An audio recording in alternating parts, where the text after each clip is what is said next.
Mahigit isang linggo bago ang Semana Santa, nag-inspeksyon na ang Department of Transportation sa ilang mga paliparan upang matiyak ang ligtas na biyahe ng mga pasahero. Posible namang pumalo sa 150,000 ang dumagsa sa mga paliparan sa mahal na araw. Si Bernard Ferrer sa Sentro ng Balita, live. Aljo, nakalatag ng iba't ibang paghahanda ng NAIA para sa Semana Santa. Patuloy din na pinagbubuti ang power source ng paliparan bilang paghahanda sa inaasang pagdagsa ng mga pasahero.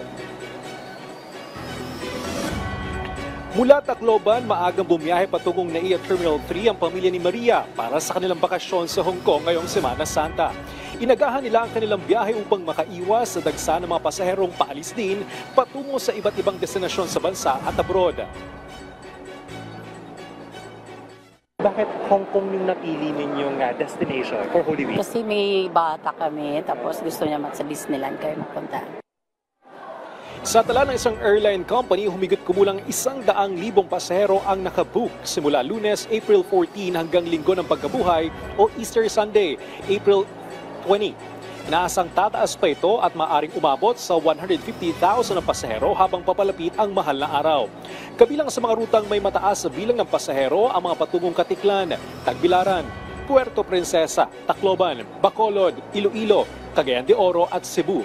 Pinapaalalahanan din ang mga pasahero na tanging power banks na may kapasidad na hindi hihigit sa 100 watts lamang ang pinapayagang dalhin sa eroplano.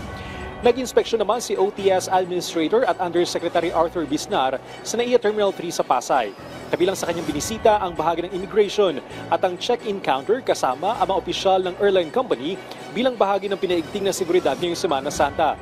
Ayon kay Yusek Bisnar, regular silang nagdadagdag ng mga tauhan upang mas mahusay na mapagsilbihan ang mga pasahero lalo na sa panahong inaasang dagsa ang mga biyahero. Nakalat na rin ang mga airport police at PNP personnel, mga kinatawan mula sa iba't ibang ahensya ng gobyerno para masigurong maayos ang daloy ng mga pasahero.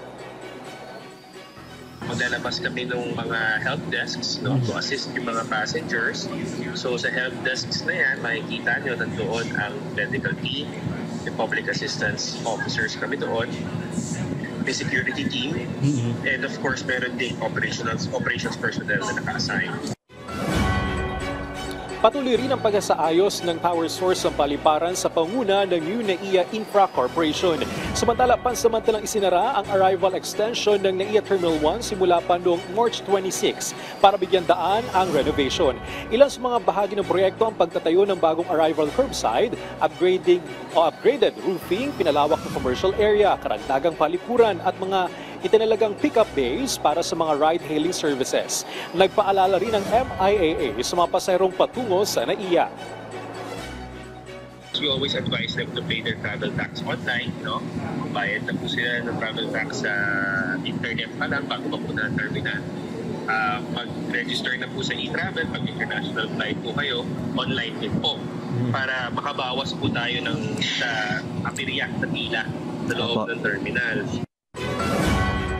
Aljo, inaasahang unti-unting dadami ang mga pasahero sa NAIA pagsapit ng Biyernes. Kaya naman pinapaalalahanan ng mga pasahero na mag-book ng maaga at dumating din ng mas maaga sa paliparan upang maiwasan ang anumang abala sa kanilang biyahe. Balik sa iyo, Aljo. Maraming salamat, Bernard Ferrer.